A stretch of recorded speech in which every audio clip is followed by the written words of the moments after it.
Warning: this episode contains foul language, reference to sexual assault and pedophilia, and a couple jabs at Florida.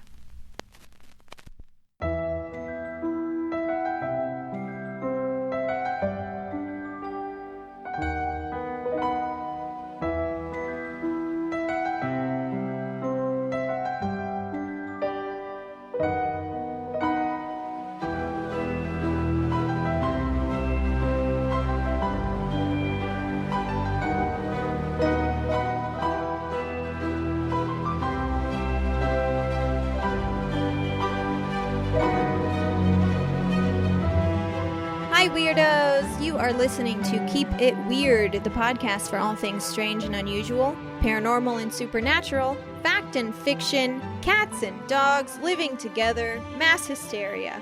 Each week, we have the distinct pleasure of sitting down and chatting about something weird, and this week is certainly no exception because we are once again traveling the world to track down some of its strangest places.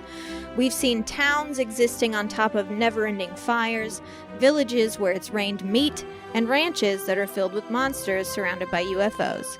And today, we're discovering new places. Places that are fascinating, places that are hilarious, places that are deadly, places we may not want to go. So strap on your fanny pack and make sure you've got plenty of sunscreen because we're taking a trip into the Twilight Zone. My name is Ashley, and this is my co-host Lauren. Hello, Weirdos! And these are the days of our lives. And these are the days of our lives. Like sand through the hourglass. Was the place with the never-ending fire the place in Pennsylvania? Yeah, guess what it's called? Centralia! Centralia. Did we talk about that? We have talked about that on this show. I remember it, but I couldn't remember if we just talked about it on your couch or if it was on the show. I know I talked about it in the show. I can't say that it's been on a mainstream episode or if it was on a bonus episode. That's totally fair. But I definitely remember because I watched a little documentary on it. When I was it's wild. Doing research. Was it Weird Nature? Oh, maybe. Because it was a fire? I don't know. Yeah, possibly. You ready for this? Are you ready for this? Oh, maybe. Wait for it. Oh. You know what that is? I can't tell if it was a LaCroix or a White Claw or... Well, it's not a White Claw because I got vaccinated yesterday and I can't have alcohol for 48 hours. Fair. It is a new LaCroix flavor. Mm-hmm. What kind? Guava. I feel like I would love that. Delicious. It tastes like a damn fruit. Oh my God, that actually sounds really good. Because I like LaCroix for me, it has to be a very specific flavor. There are a couple LaCroix I am just not down with. I think they just taste like essence of apple or whatever the hell it's supposed coconut. to be. Coconut. Yeah. They're just not good. It just is bubbly water with like nothing. Right. But guava actually sounds really good. And I really enjoy, I forget which one you always used to give me when we used to actually, record in person. See each other? You're like, I don't know. Is pomegranate a flavor? No. Was it passion fruit? Well, there's passion fruit. There's pamplemousse, which is grapefruit. Yes. That one's the bomb because it tastes like Fresca. It does. But I believe there was a passion fruit as well that I really enjoyed. Maybe not. Yeah. I like pretty much all LaCroix. My thing is, I never drank soda, really. Like, growing up, I would have root beer every once in a while, but I was a big, milk and water girl. Same. And as an adult, I drank black coffee and I drank water. So when I have a LaCroix, that is a flavor explosion. Yes. Whereas I think the people that really hate LaCroix are people that drink really flavorful things already. So they're like, this tastes like garbage. A strawberry sneezed into this water. And I'm like, I get it. But to me, it's very exciting. I get that. Because I do think people who grew up on, soda and drinking all, just juice all day, every day, you're not going to get that. This is not juice. But I totally get it. This is not for your palate. It's not, but I gotta give some respect. They have a couple decent flavors, but for the most part, I enjoy a real glass of water, and I'm okay with it. Yeah. I can survive. Give me that tap water, y'all. Yes, so they have guava as a new flavor. Another new flavor is black raspberry, and that one's very good as well. That also sounds good. Is it black See, raspberry? I have an open I think mind. it's black raspberry. I'm here for it. Yeah, well, when you come over, you haven't even had hibiscus, I don't think. Like, there's so many things I have to open your mind to when you get here. I had hibiscus, unless I'm totally misremembering, but I'm pretty sure I had it at our very last recording together when we recorded with Carl, and then the world ended after that. Oh, maybe. I'm pretty sure you like gave me hibiscus. Yes, it was so good. It was the last one I had at your house, and probably my last LaCroix, ever. This episode is brought to you by LaCroix. And what started all of this was you saying you couldn't drink because you got vaccinated. So honestly, congrats. Thank you so much. It didn't hurt at all, guys. Please get vaccinated. Do it. Please, there's nothing in it. It's just a vaccination. I actually saw this thing the other day that I thought was interesting. Someone explaining what a vaccination is, because so many people think that when you get a vaccination, you are getting a small dose of that disease. The virus, yeah. And that's why you feel kind of icky. And it's like, no, that's not what's happening. This woman explained it. This epidemiologist explained it like, okay, imagine your body is a bouncer at a bar. Okay. And the vaccine, Moderna, Pfizer, Johnson & Johnson, whichever one you get, is essentially a picture of a guy you don't want coming in your bar.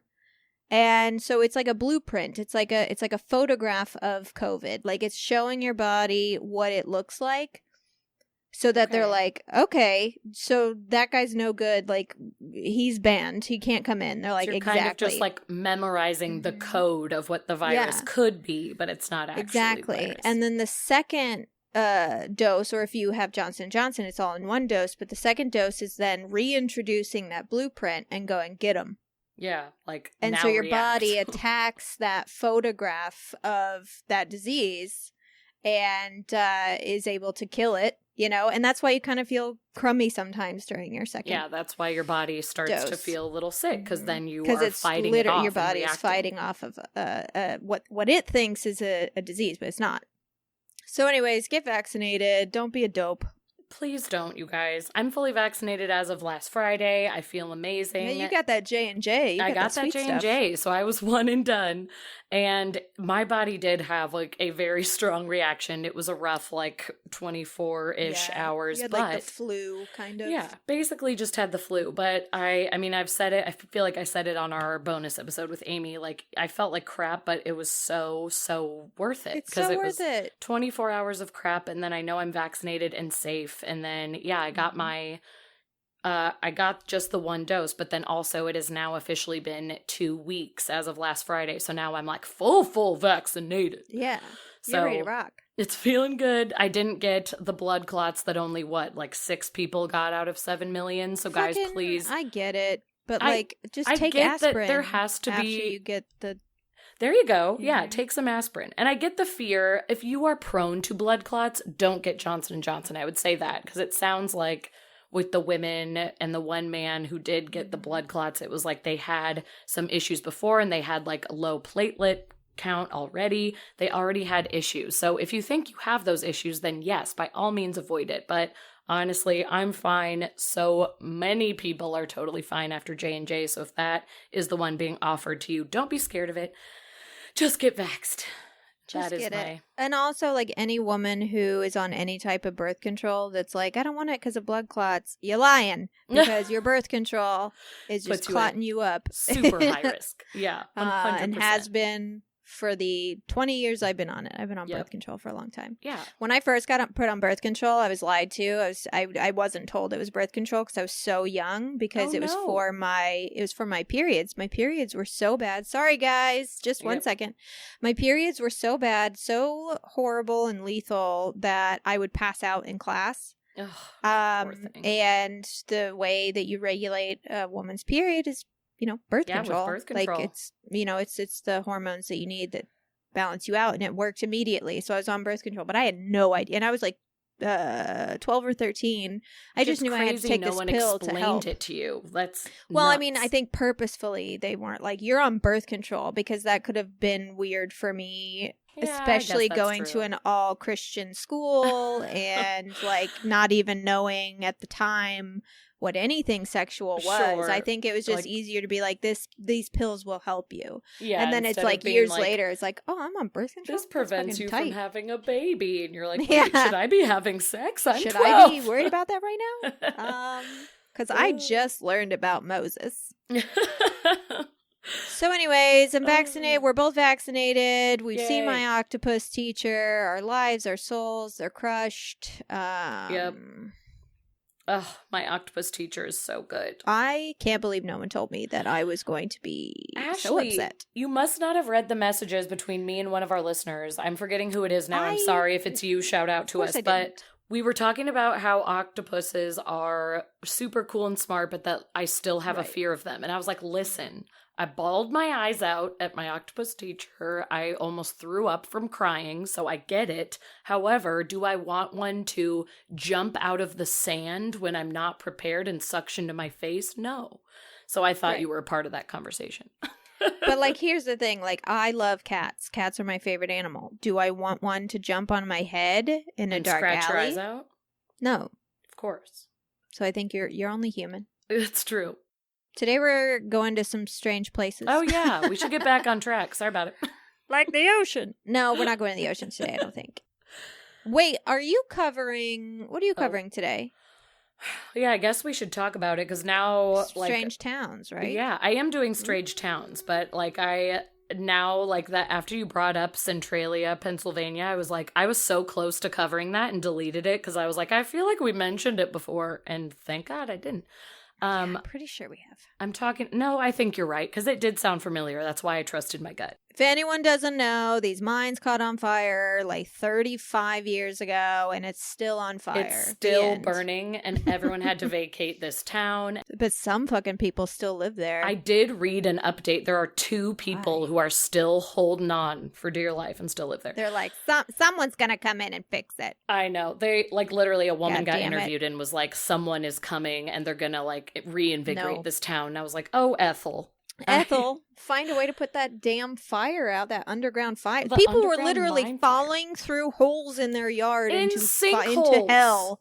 Ugh, it was awful. So no one's moving there, Ethel. Okay, y'all. I am going to jump into some weird towns around the world. I'm so excited. I love weird towns. I do too. Just the quirks, the weird traditions that you just don't quite understand, but sort of want to visit, to experience them. I have a couple in the U.S., but then we are also going to travel to other countries, guys. So just buckle in. I'm going to start with this really weird city in Florida. This one is super short and sweet, but I felt like I could not go by without mentioning it. So there is a city called Vernon, Florida. And also, I don't think anyone would be shocked to hear that I'm talking about a city from Florida today. Yeah. But it's in northern Florida in Washington County. It's a population of about 700 people. Vernon became known as Nub City. Nub. You heard right. This. In the 50s and 60s because there were a high number of limb loss insurance claims made in the area. It was believed that many people were getting into quote-unquote accidents where they were losing their arms and legs in order to collect insurance money, which is just the most Florida thing I've ever heard in my life. But it was so much of a thing that every other city in Florida, and even it started to catch wind in other states, people were saying, oh, they are definitely doing this on purpose. It's absurd how often this is happening. It was all through the 50s and 60s pretty much for 20 years. I don't think it's happening as much today, but good gravy. It happened enough that your entire city got a nickname. Nub City. And so were they lying about losing a limb, or they were chopping their own limbs off? They were actually losing their limbs, Ashley, because they had to show proof to insurance. Okay. So Florida don't care, I guess, is That's what we true. learned. What's an arm for? What do I need an arm for if I'm going to have all this money? I can smoke my cigarette in the other arm. That is so rude. I'm sorry for people in Florida who are totally classy and normal. We have a lot of friends in Florida, and I actually really like Florida, but it's such an easy target. It and is. You can't expect us to not aim for it. Also, you can take any time I joke about Florida with a grain of salt, because here this is. My parents live in Florida. I love my parents, but I'm still going to trash their home state. Yeah, you're all garbage. So Vernon was featured in Errol Morris's 1981 documentary film called Vernon Florida. Original. Yeah, Soup's original. But listen to this. So it was highlighting like the eccentric, crazy little quirky people who lived here, and it was just supposed to be like, hey, Vernon's kind of this forgotten city, but look at the fun folks here. And it is an interesting documentary. People liked it, whatever. But the movie originally was supposed to be titled Nub City, because Errol had gotten word of everything that was going on throughout the 50s and 60s, and this is when it was starting to become like a little more public news. So he went down there trying to start the documentary more about the insurance claims and why the numbers were so high. But the movie idea angered so many of the residents, saying that they were going to portray Vernon in a negative light and possibly uncover the truth, that people started threatening him. He was getting death threats, and I think some of them got so serious that like people were, finding his hotel room, like knocking on his doors. Like he was getting full threats. It wasn't just phone calls and notes here and there. People were finding him. They were hunting him down. So he said, okay. I will not go with the Nub City angle. I will just call it Vernon, Florida, and we will talk about how interesting of a town this is. But it's so sad now knowing that that was his original plan, because how good would a Nub City documentary be? But right. Ticket for one. Yeah. So it's really sad that it wasn't able to happen. But at the same time, with all these rumors flowing around and, the documentary getting shut down with this, which is super sketchy, and why were these people so angry? At the end of the day, there really is no hard evidence to support all of the speculations. These people did lose their limbs, so we should just believe them. But the crazy thing is, with a population of somewhere between 500 and 800 people over the last 60 years, it fluctuated between that. Vernon, Florida accounted for as many as 2/3 of limb loss insurance claims nationally, which is crazy, because that is not even 1,000 people in this city, and they made up of 2/3 nationally every year. I mean, I just don't see a lot of people willing to lose a part of their physical body just to make insurance. $1. I truly don't understand it. But desperation is something, but... And it really is.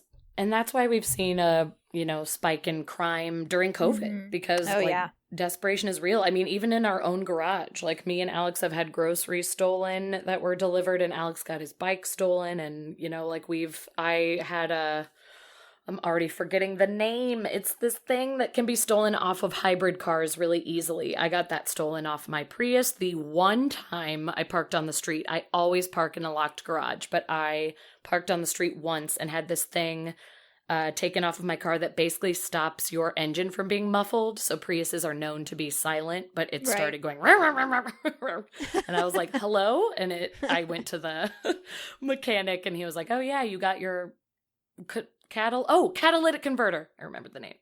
It got stolen. So anyway, that is all to say, I do understand that when people are put in a position, desperation can take over. And looking up kind of the income status of most of these people in Vernon, because you could kind of find where these people are at. It is not, a super wealthy area. Right. So maybe these people truly are just looking for any way out. And you want to empathize with that a little, but also like, hello? You cut off your arm? So many of you cut off your arms. Nub City, Vernon, Florida. Can I actually cut in and do a quick Florida one that you're not covering? Yes, please. Okay, and I didn't do research on this, so I'm just reading Wikipedia. For anyone who's listening is like, this sounds like you're reading. I am. It's called Miracle Village. Yes, it's I the almost name of covered a this. community on Muck City Road, 3 miles east of Pahokee, Florida, and it serves as a haven for registered sex offenders. So it's literally an entire town of just sex offenders, and it's so far from anything. It's like a 40-minute drive to get to the supermarket. Mm-hmm. So like it's so far, the place was specifically chosen for isolation, given that sex offender residence restrictions won't apply to this place. Yeah, it was a way to like integrate them back into society, but very slowly. So like here, try living alone for a while and maybe you'll be able to venture somewhere else. Yeah. The complex is 54 duplexes and 6 family homes, operated by Matthew 25 Ministries, an organization with the stated goal of providing prison aftercare. So they also like help the men. I assume it's only men there. It does not say if there's men and women there. I read a little bit about it because I did almost cover it, but there are women there as well. Very few. It's mostly men. But yeah, there was a couple women there and it was sad. They like hadn't seen their kids in years, but also didn't know how to get in touch with them. So they were going through therapy to try and find ways to like reach out to them, which is insanely sad. But also, you know, you committed this crime. So you kind of have to deal with that there too. There are consequences to actions. But here's what I don't understand. Maybe you can clear it up for me. According to the organization's website, they do not accept violent offenders, which is good, or serial offenders, nor minister to pedophiles, which they define as someone who can become sexually aroused by a child. So who's there? I mean, I know there were a lot of like naked in public type things. Yeah. And like some assault cases, but you just said nonviolent. So that's what I'm not understanding. I wonder if I'm sure this isn't correct. I'm like, is there a minor assault? Yeah. I wonder if they consider like, I don't know. I'm not going to call and ask. So if anyone knows, you can let us know. But yeah, please write in if you know more. Or we can read a little deeper into it. We could also read more about it. I just barely brushed the surface. But I could have sworn it said also assault. But maybe that's incorrect. Interesting. Okay. But yes. Let's get out of Florida. This place is... Can we got to head out. This place is wild. Get out of Florida, guys. We are headed to our home state, y'all. Slab City, California. I love that I said y'all as if we're in the South. And home state. I was like, Illinois. Oh, well, our current home state. Come on. It's one of the home states. Yeah, for sure. For sure. Current home base. We're headed to California to a place known as Slab City, also called the Slabs. It is an unincorporated, off-the-grid little town consisting largely of snowbirds and their RVs in Imperial County, California, which is about 100 miles north of San Diego. It is 50 miles away from Mexico, just to give you kind of an idea of where we're at. It took its name from the concrete slabs that remained in this area after the World War II training camp it used to be was torn down. So Slab City is known for attracting people who want to live outside mainstream society and be free of rules and regulations. Little history. That. I know. Mike, should we all go? So, as I said, it used to be a Marine Corps training base. It was called Camp Dunlap during World War II. And after construction of Camp Dunlap was completed, it was commissioned and used on October 15th, 1942. The camp had fully functioning buildings, water, roads, sewage collection, everything. And the base was used for 3 years during the war. By 1949, military operations at Camp Dunlap had been reduced, but there was a skeleton crew that continued on for a few years. By 1956, though, all buildings had been dismantled, everything was torn down, but a bunch of concrete slabs remained and are still there today. So then we're fast forwarding to the future. It was first settled by a few veterans, actually, who had worked at the Marine base, who just kind of hung around. And then a few more drifters came, and then RV owners were searching for camping spots outside of Palm Springs. And now there's just this whole community of people. Like sometimes there can be like thousands of RVs there at a time. Current residents refer to themselves as the Slabbies. And tourists who come through are the normies, of course. As of October 6th, 1961, there was a deed conveying the land to the state of California. The Department of Defense determined that it was no longer needed, so it is officially just belonging to the state. But this also means that it does not really have any restrictions, clauses, or restoration provisions. It's kind of just there. Wow. And the remaining slabs like had nowhere to go. Nobody was coming to pick them up. So people were just allowed to do whatever they want. And when an article was printed in Trailer Life and RV magazine 1984, that was when things really, caught the eye of the public. And they're like, there's just this open space. We can go camping and it costs nothing. So people flocked there. Then by 1988, that's when it got into the hundreds that RVs were. And then just a couple of years later after that, a resident was interviewed saying at some time there could be 2,000 trailers. I believe it was like closer to 1990. So people really found out about this place. One of the first settlers was a man named Leonard Knight. He created Salvation Mountain, which is an art installation that you basically see as soon as you enter. It is like the picture of what you see. Countless magazines have covered this guy. Celebrities have talked about this guy. I think a documentary crew interviewed him. He has since passed away, but his obituary stated that he spent almost 30 years building this colorful mountain. It is made out of adobe bricks, concrete, car tires, and donated paint. And it's just this big, colorful, glorious mountain with some Bible quotes on it, but also just kind of motivational quotes surrounding it. It's just sort of supposed to be this spiritual hill that you come and feel that you belong as soon as you arrive. And it's supposed to just kind of welcome the weary traveler when you get there. Leonard Knight slept at the mountain's base in the back of his pickup truck for basically 30 years with no electricity or running water, creating this thing. And now it's this historic art installation that has been featured everywhere. So that's pretty cool.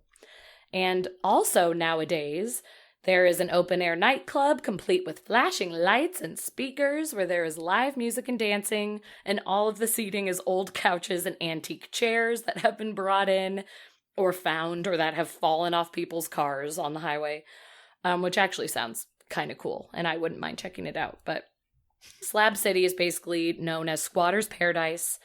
Everyone who lives there calls it the last free city in America because they believe they are just living off the grid. They have everything they could ever need. There are kids who live in this community, and there are buses to schools that like to areas that are maybe 20 minutes away that actually make the trek out to Slab City to pick up the kids and take them to school so that they can still have an education while all the parents just kind of hang out and live their bohemian lifestyle. So that is Slab City. This is the spot. If you're looking to escape your life, or you just, maybe for a month or so, you want to just go get lost and discover who you are, go check out Slab City, California, y'all. Yeah, I mean, it looks like Burning Man. It really does. It's kind of just a nonstop hippie party. Yeah, if that's your shit, yeah. I would definitely move here. It's my worst nightmare, so not for me. Too. I need air conditioning. I'm a my real amenities. Big baby. Not cool at all. I'm not a cool gal. I'm not cool. There are so many times I want to say I could just, live this boho chic life, but I can't. I want my AC. I want my running water. Yeah. I want to know that a fire department is near or a hospital. Ooh, yeah. That's a good one too. I didn't think of. That's the other thing. Because I could live in a pretty, outside of a town, like not close to any neighbors, and I could grow my own food. Like, you'd have to teach me. I don't know how to do any of that stuff, but sure, that but sounds awesome. But I also want an Applebee's. Yeah. You're going to want a restaurant every once in a while. Yep. Yeah. I'm going to want to go to Chili's and get a margarita. I haven't been to an Applebee's in 5 years. I haven't been to an Applebee's in probably 10 years, but I did go to a Chili's a sad amount of time ago. You'd think I'd say a few years, but I think it was a year and a half because I discovered there was a Chili's in Manhattan Beach, not too far from me. If I had a Chili's, I'd go to Chili's. The chicken crispers were delightful, everybody. So anyway, I wouldn't survive in Slab City. No. Just wouldn't. But I also did not know this place existed. And I thought it was fascinating that all these people are still there. And people just go visit. They drive with their RV and they go check it out. And there's kind of music festivals there. And they vacation, and it is what it is, and it's kind of cool. Hi, I'm Amanda. And I'm Trevin. We're the hosts of Seriously Sinister, a true petty crime podcast. The show that asks, is that a murder weapon in your pocket, or are you just happy to see me? We're bringing something new and different to the true crime genre. Each week, we both tell a true petty crime story with high drama and movie-like sound production. Also, get to know us with our weekly dreadful dilemmas and killer facts. Here's a sample of 2 of our true petty crime stories. Enjoy. As I lay on the floor crying, my vision started to become more clear, and my perpetrator came into focus. A familiar ornery laugh emerged from the man as I recognized his smile. It was my husband. I quickly ripped open the paper and turned to the 3rd page. Earlier in the week, another call had come in. This time a woman had answered the door and got an eye full of mystery fist. The call description... We hope you all enjoyed listening along and aren't too scared to subscribe to our show. You can find our podcast on Apple Podcasts, Stitcher, Spotify, or wherever you listen to podcasts. So now we're going to leave the U.S. There are so many weird towns in the U.S. that, like, this could be a 4-hour episode, so I decided to just venture away. Heading to Longyearbyen, Norway. Yes, that is a name. Longyearbyen. Is that one word? Yes, one word. Longyearbyen, the northernmost city in the entire world. Wow. It is a city where its most interesting thing. It has a lot of interesting things about it, but the thing that caught my eye about it is a city where death is not allowed. It is literally illegal. If you are sick or you are dying, you are sent away. And if you do happen to die in the town, no one will bury you. You either have to be cremated or your body has to be transported somewhere else. The town has had this policy for over 80 years, and the cemetery has been closed since 1918, and it is because, I'm sure you could guess, because it is the northernmost city, the temperature in Longyearbyen is basically always, like, negative something horrible. The winters get down to negative 50 degrees Fahrenheit, and there is permafrost, which I actually just mentioned. Oh, you just talked about that. last week. Permafrost, baby! The permafrost is thick and is basically there year-round, except for a brief time in the summer where things melt. But after burying bodies at the turn of the century, townspeople soon realized that the bodies were not decomposing, but instead staying perfectly preserved. Bodies in the cemetery were so well preserved that scientists found living traces of the Spanish flu pandemic still alive in people in the cemetery. Like, not like, oh, we see a trace of in their DNA. Like a living virus was in their blood still because the bodies were so well preserved. The good news with this is that this actually helped scientists to study the disease and gave them new knowledge on how to fight diseases in general. So I guess that is something good. Nice. But the other thing was, okay, this can't work. This can't be a thing. And as we learned on last week's episode, we don't want a cloned army of people. So we got to get these out of here. So this made the town double down on the whole idea of, like, we can't let people die here. We have to get bodies out of here. So it is illegal. You have to disclose if you believe you are, you know, gravely ill or actually dying, and you have to get out of there, basically. Wow. Does it say where they go?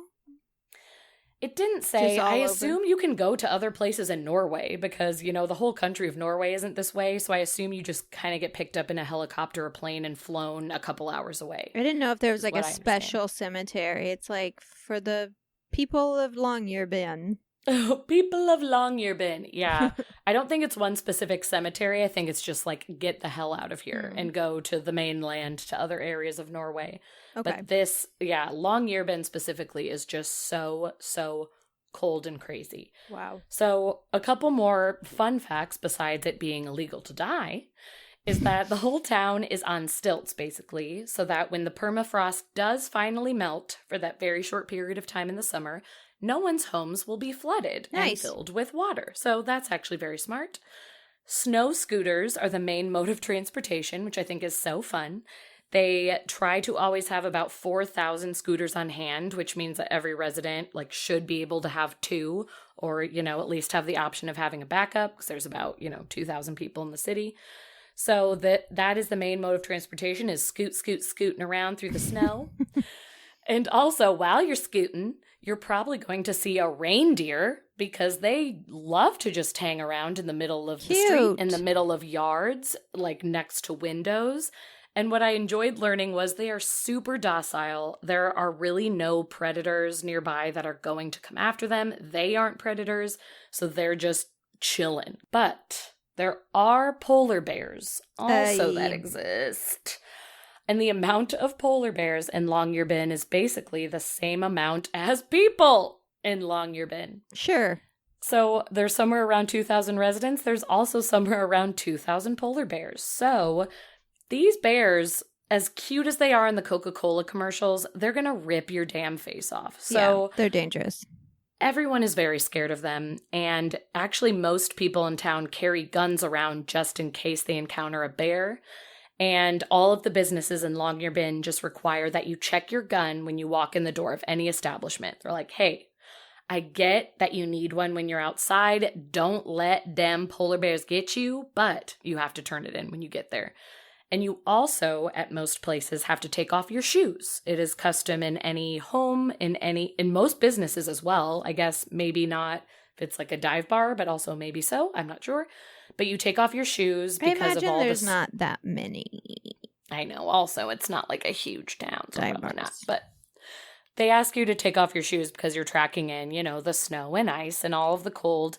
But if you are, frozen to the bone looking for a warm spot, you really don't want to take off your shoes, you will be given slippers in exchange to keep your feet warm, which is just so sweet. The highs and the lows of Longyearbyen. Right? I keep telling you a little bit of bad news, and then I'm but also listen to how adorable. Slippers. So. Also, if you're wondering why it's this long, crazy name, Longyearbyen, it actually literally translates to Long Year City. Yeah. Pretty easy. And it is because the sun is gone for 4 months, which there are other cities in, the world that this happens to, but it still never ceases to amaze me and shock me. The sun sets each year for the last time on October 25th, and it does not officially rise again until March 8th. And there is a big party when the sun rises on March 8th. There is a little festival. It's called Sulfestuka. It is a week-long celebration to welcome the return of the sun. The entire town gathers on the steps of the old hospital in town, which I think is just at the right spot on a hill at the perfect level to catch the first of the sun when it rises at 12:15 p.m. And everyone is on those steps to await the arrival. And then it is sunshine rage party time. And everyone goes nuts. And it's just there's music, there's dancing, there's everything. And it's just this week-long big party, Sulfestuka. So that is really cool.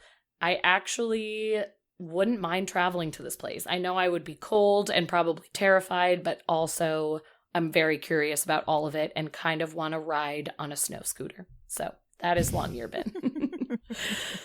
Going to a much warmer place, Coober Pedy, Australia. Coober Pedy. That's what I say when I pet Gabby. Goober Petty. Goober's getting the petties. Coober Pedy is a town in southern Australia where most residences and businesses are underground in caves, which is fascinating and also intrigues me a bit. It is a desert town like nowhere on Earth. It kind of resembles the surface of the moon. It has a very lunar look to it. The way the sand and dirt looks, it actually looks really cool in all of the photos. It is renowned as the opal capital of the world, Australia's national gemstone, the opal. It has been mined here, for the most part, for more than 100 years. Wow. And the opal mining is what brought people to it in the first place. But then these brutal conditions were discovered. So it's okay, we love doing the opal mining here, but it is so hot. It gets to 115 degrees Fahrenheit in the shade. Oh, no. So it is it's desert. worse than Palm Springs, I would say. Palm Springs gets really freaking hot, but you can at least usually find some shade and cool off a little bit. Not here. The brutal conditions have led many of the town's approximately 1,800 inhabitants to live underground. They live in caves called dugouts, and these underground homes are naturally eco-friendly. They require no air conditioning or insulation, which is amazing because the surface level, again, can get up to just the most absurd temperatures. And you can rarely even find this mythical shade that I spoke of because there aren't a lot of trees, plants, or even grass that grows here due to the harsh conditions of the sun and the heat. So people do live above ground here, but they absolutely have to have strong air conditioning, proper insulation, all kinds of things that are extra cost. So it actually makes more sense to live in the caves. Yeah. I was watching Unexplained with William Shatner. Yes. Because there's another city sort of like that in China somewhere. And yes, I believe you're correct. Yeah, and they were saying that like the future of people of Earth, the people of Earth building homes will be underground. Just as global warming worsens. As global warming worsens, but also to financial distress. Like you said, the fact that people can't afford things like air conditioning and heat and things like that. And living in homes that are underground or in the ground. You know, you see a lot of homes built into like hills and stuff. Right. You don't need that stuff. There are like ventilation systems that keep you at like a perfect 70 degrees. Right. No matter the weather. It does make so much sense. And, you know, urban sprawl and things like that. Like eventually, if you're wanting to live in Los Angeles, there will be no available space to live in Los Angeles. So I know that like within the next like 5 or 6 years, they want the first underground skyscraper to be built. Ooh, which I love would be cool. That would be my so question cool. is like, how does stuff like that, is that safe in like an earthquake situation? Are you safer underground in an earthquake situation? It sounds like they have built all of these caves with that intention of nothing, structured. There's not enough above you to fall down and crush you. Like, yes, I don't know that you're necessarily safer underground, but that I think there was a lot of thought put into these dugouts saying like, we're at least not going to let this many pounds fall on you if things do crumble and try to get to this area if an earthquake happens, blah, blah, blah. But yeah, I mean, I don't know if it's like the safest place to be, but I know that that was taken into consideration making these places. And a lot of them, it sounds like, are about like 30 feet underground, it seems to be, or built into the sides of hillsides. The sides of hills, which is a hillside. That was that language, the sides everyone. Of hillsides? It sounded like the deepest place was 56 feet underground. So nothing is like in the earth too dramatic. But it's still amazing that all of this underground stuff exists. And actually, it started with a lot of just, you know, resident places were underground, but now it has spread to, there are restaurants, there are hotels, there are businesses that also have gone underground. So it's sort of become this subterranean city, which is very, very cool. And again, like you said, China is doing this as well. I think I may have even seen somewhere else in Europe that was doing it too, or like working on it, starting to build things into hillsides, which I think is awesome. And I hope we do it eventually, but tourists come from all over the world to Coober Pedy, Australia to stay in the underground hotels or even camp. People will pitch a tent and camp underground in the caves, which is cool. And as I said before, check out the photos online. I'm sure we will post a couple somewhere. It actually looks really, really pretty. And some of the setups with the hotels and, you know, the bed and breakfast actually looks so creative and dreamy. And especially if you're like an Instagram influencer, this would be your dream. If you want to go sleep in a cave. Okay, my final one. I know I've been talking forever, but I could not leave this one out because I'm sort of obsessed with it. It is called Noiva de Cordero in Brazil. So, Noiva de Cordero was born in the hills near Belo Valle, I'm sure I'm saying it wrong, Belo Valle, in southeastern Brazil, after a woman named Maria Senhorina de Lima was branded an adulterer after leaving a man she had been forced to marry. She was chased out of town in 1891 after the Catholic Church excommunicated her for cheating on this forced marriage. And the next 5 generations of her family were also excommunicated because of her being with this other suitor. Jesus. So she was shunned by the local population, ran away to this, unincorporated place.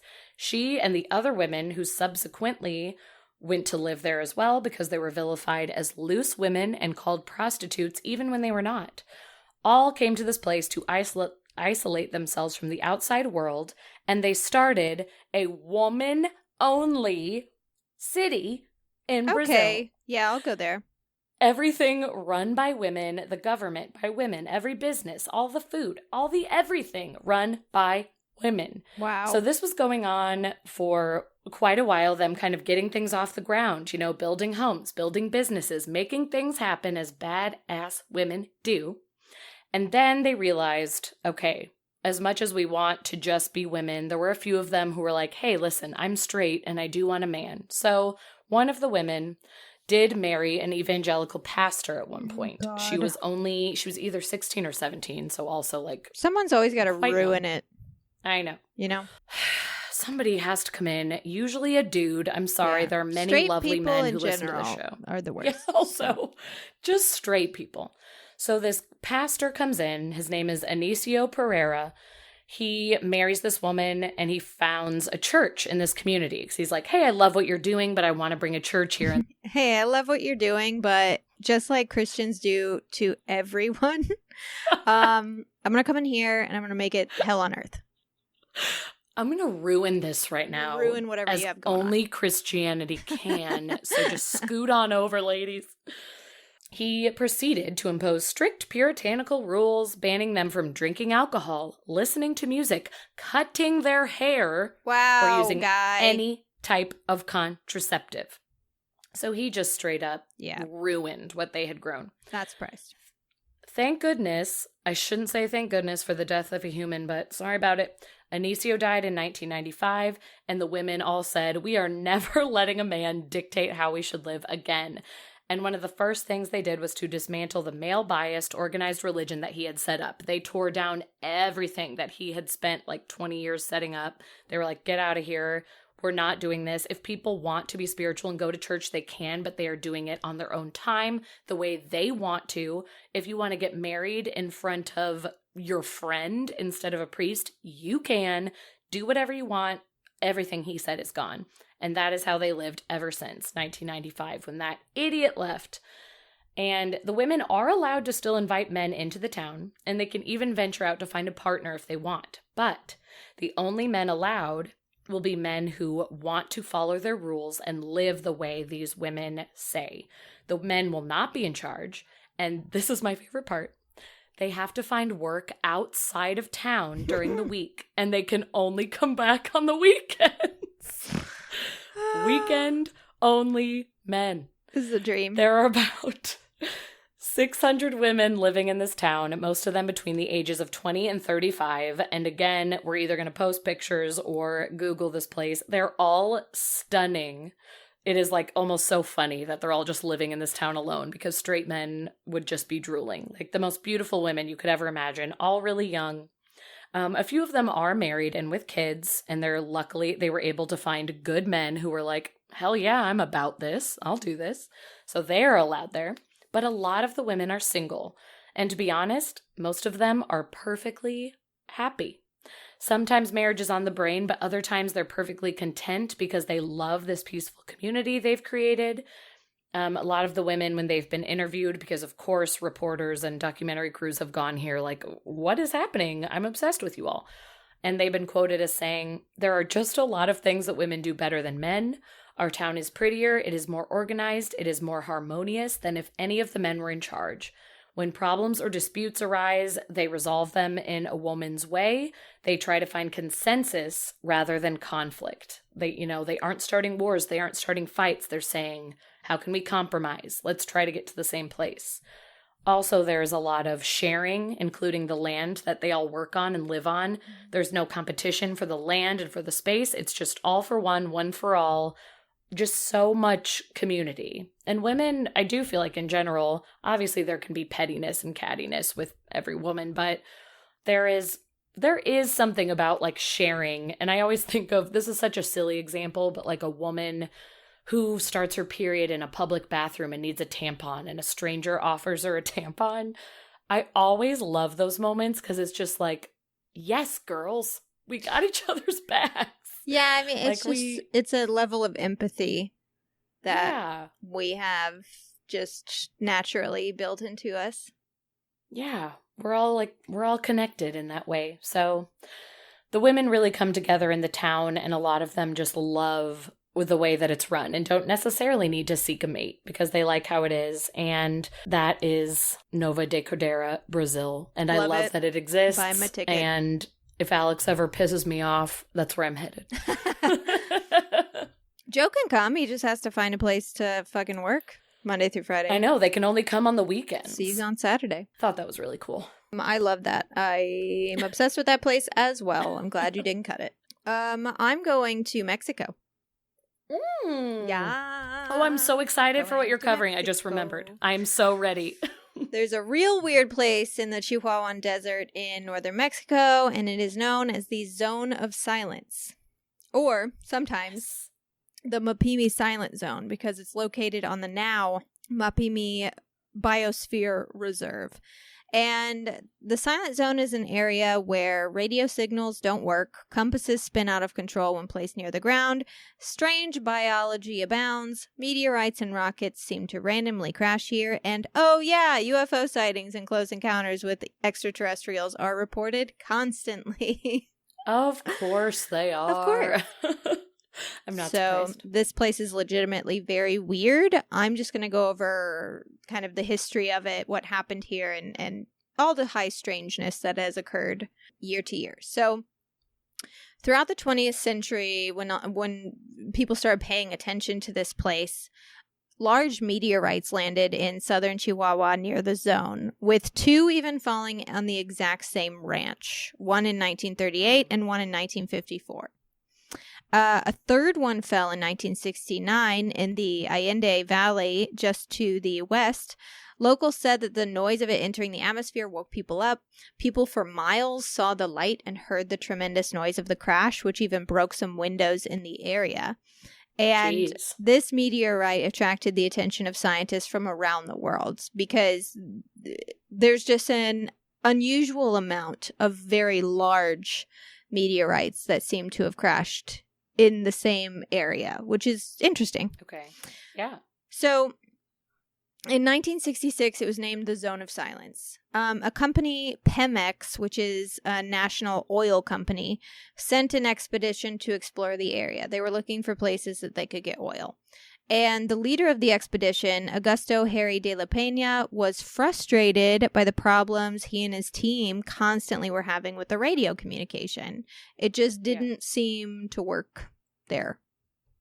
Huh. In fact, even today, you can be listening to the radio loud and clear for miles, and then all of a sudden, you can just endlessly scan your radio with no stations coming through.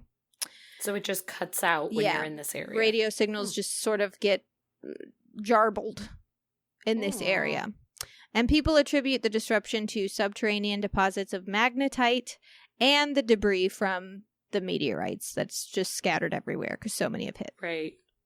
But after 1966, this place became kind of a curiosity, you know, because of the radio signal stuff. Everyone was like, how interesting. Maybe I'll go check it out. But in 1970, the zone made national headlines because on July 11th, an Athena rocket was launched from a U.S. Air Force base in Green River, Utah, as part of a scientific mission to study the upper atmosphere. And the rocket was supposed to come down near White Sands, New Mexico, and then they would, you know, go retrieve it. Instead, it went wildly off course. To this day, no one knows how. And at about 2 a.m, it crashed right in the heart of the Zone of Silence. Whoa. Almost as if it was attracted to the area. Something was pulling it in. At this point, the United States wanted to send someone to investigate on behalf of, you know, the U.S. Army, and they chose none other than Werner von Braun, the famous Nazi rocket scientist who helped us build our space program. Yay! And this turned into a huge operation that seemed, to me, disproportionate to a simple, rocket crash. Yeah. Von Braun took all these reconnaissance flights to explore the crash site, and then with the aid of 300 Mexican workers, a 16-kilometer rail spur was built across the desert to the impact crater, and then a team of Americans came in and investigated. They were there for a full month. They brought and put up temporary dormitories, labs, kitchens, medical facilities.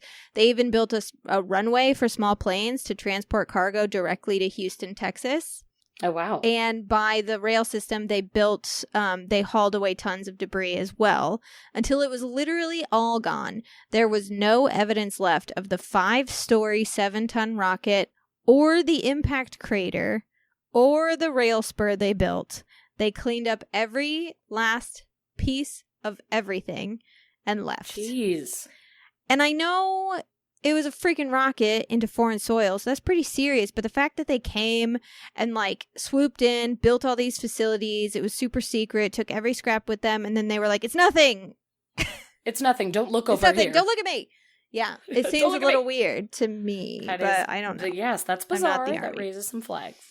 There was a memorandum sent from the desk of Henry Kissinger to President Nixon, Mr.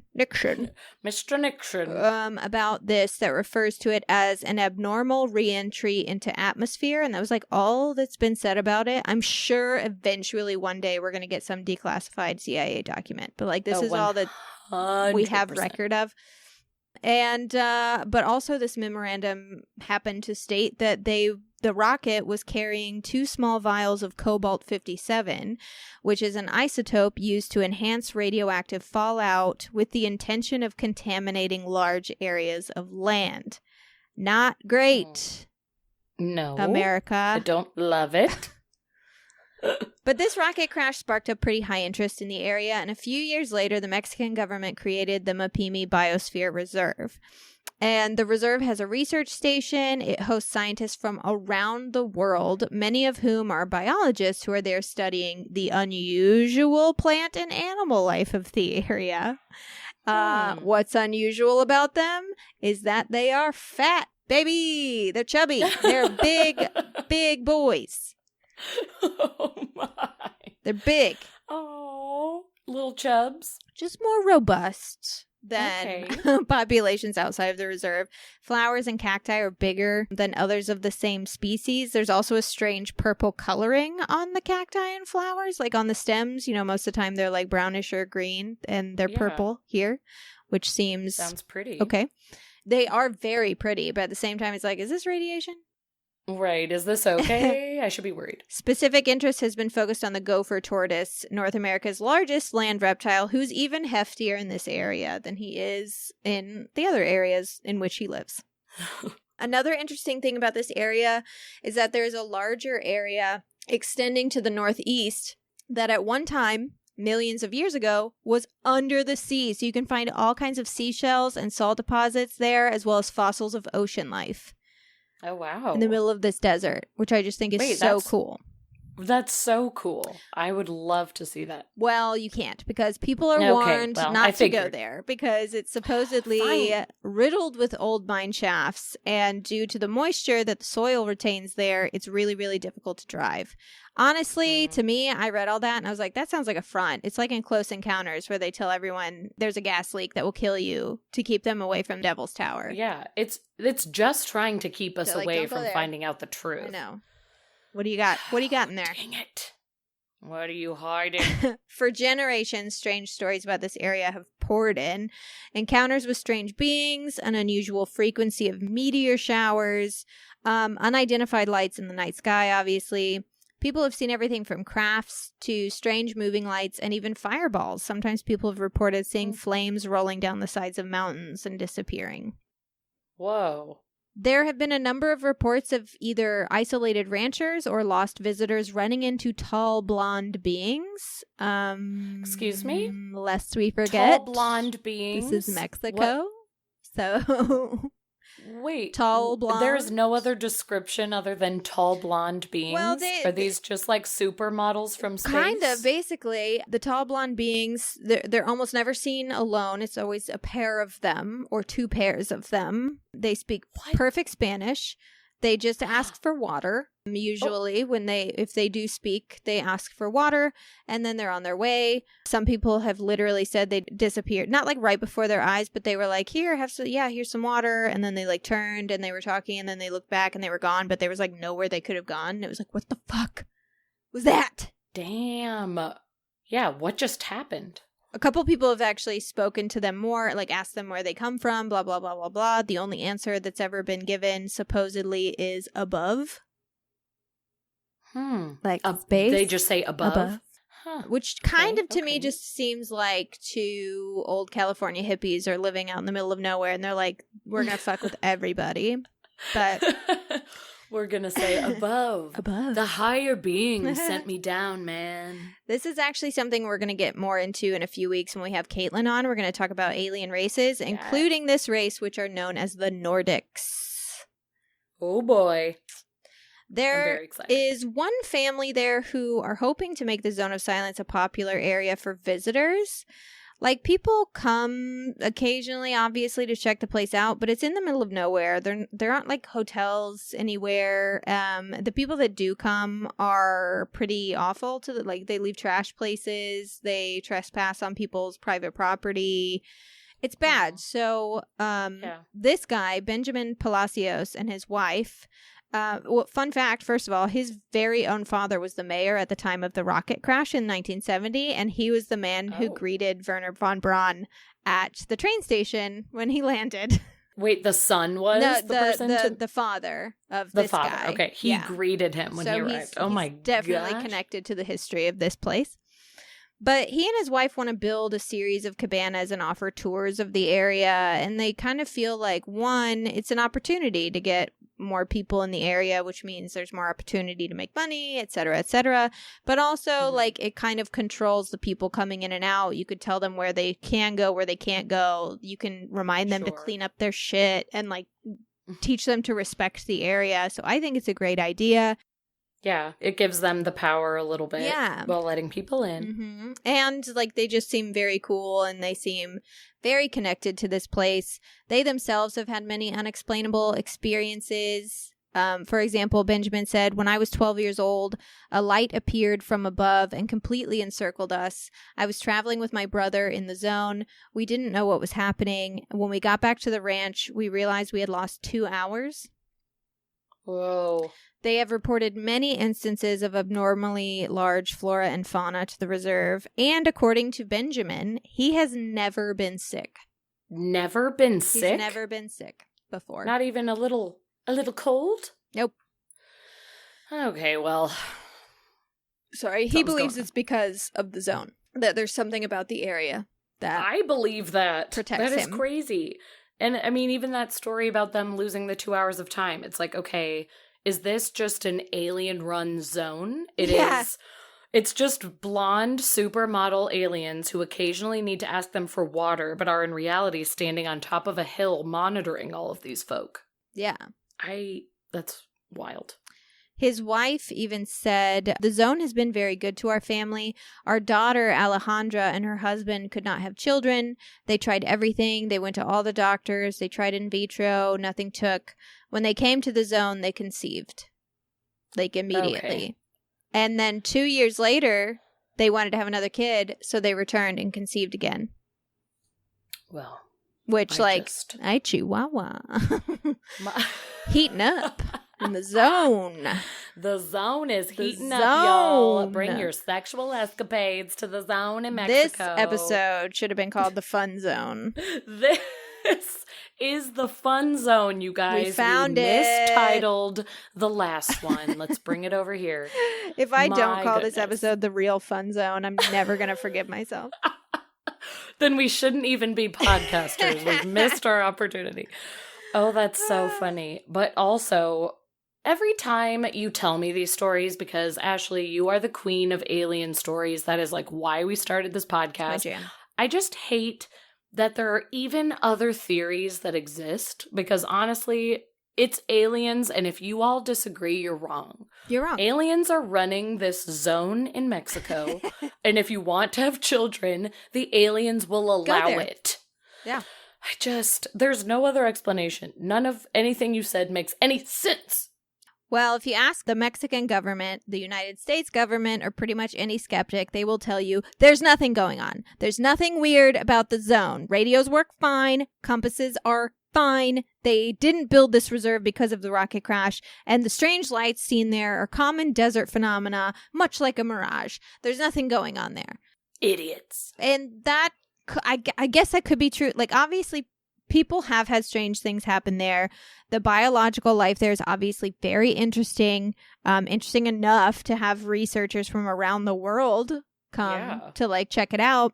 But there is a theory that the U.S. Army helped spread the rumors of the UFOs and the ET contact and the strange phenomenon to cover up their enormous fuck up in 1970. Because now, when you try to read about that area, all you get are paranormal theories. Instead of that time our country accidentally dropped a rocket with radiation isotopes on foreign soil. Ugh. Again, that goes to last week's episode where it's like, what are you trying to hide? What's the political move this time? Yeah.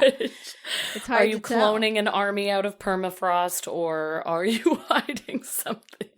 I also wish I could, oh God, I wish there were some declassified documents on that crash, because I also was thinking, you know, that zone was put on the map, especially with that expedition where, you know, radio signals were reported to not work there, and all these meteorites are crashing there, strangely.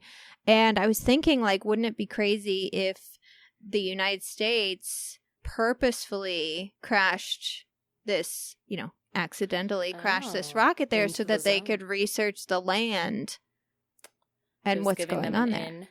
Yeah. Okay. And all they had to do is like, oops, I'm so sorry. We will clean it all up. Sorry about this rocket, but let us build these little facilities just really quick, and we're going to clean it up, and we're just going to take a couple of 30 samples. days. Let me You just won't take even this know we're little here. sand. Little sand in a Ziploc bag. I got it. I'm out of here. You won't even know we were here. So that's a possibility. But. Definite possibility. Yeah. So, huge fan of that place. I would like to go. Huge fan. Thank you. I would like to go.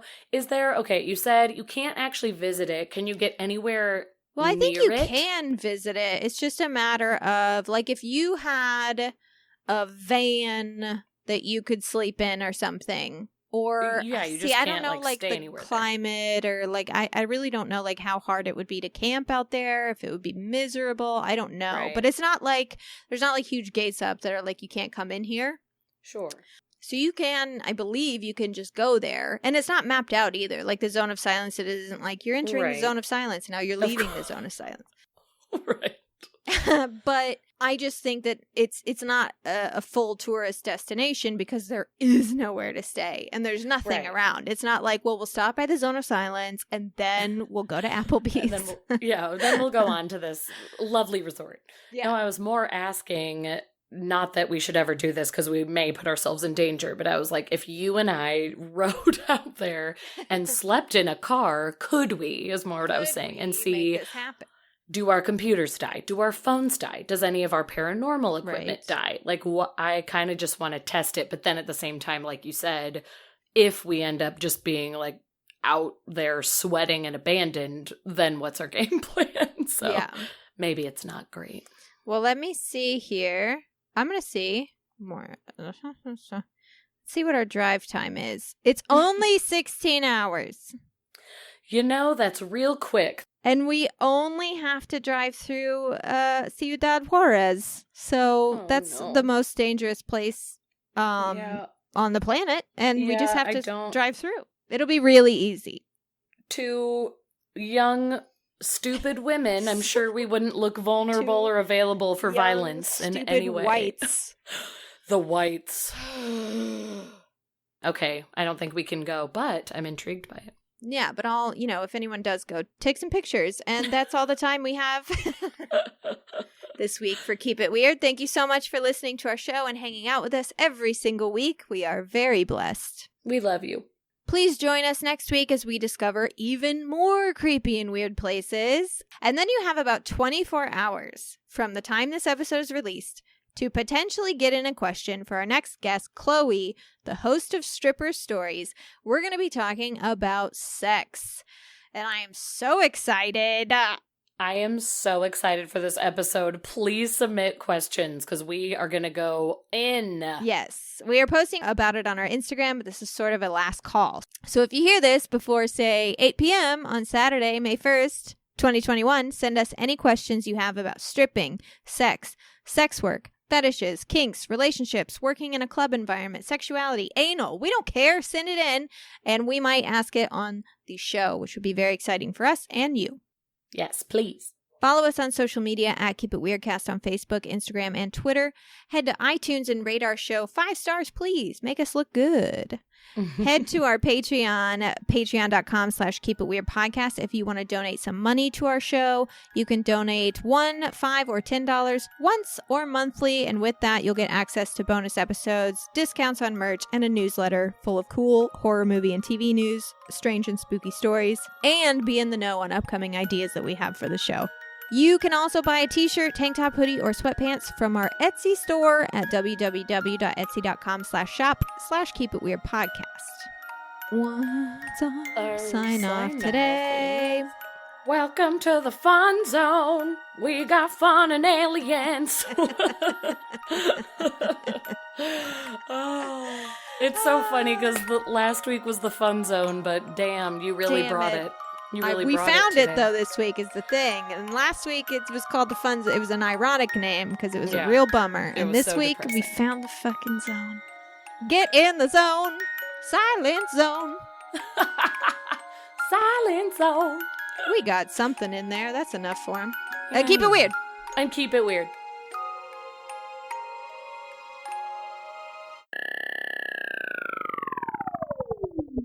So if you hear this before, say, 8 p.m. on Saturday, May 1st, oh, God damn it. I'm almost done. If you hear this before, say, 8 p.m. on Saturday, May 1st, 2021, go. I cannot. You're like me when we do This Week in Weird videos. Yep. Here we go.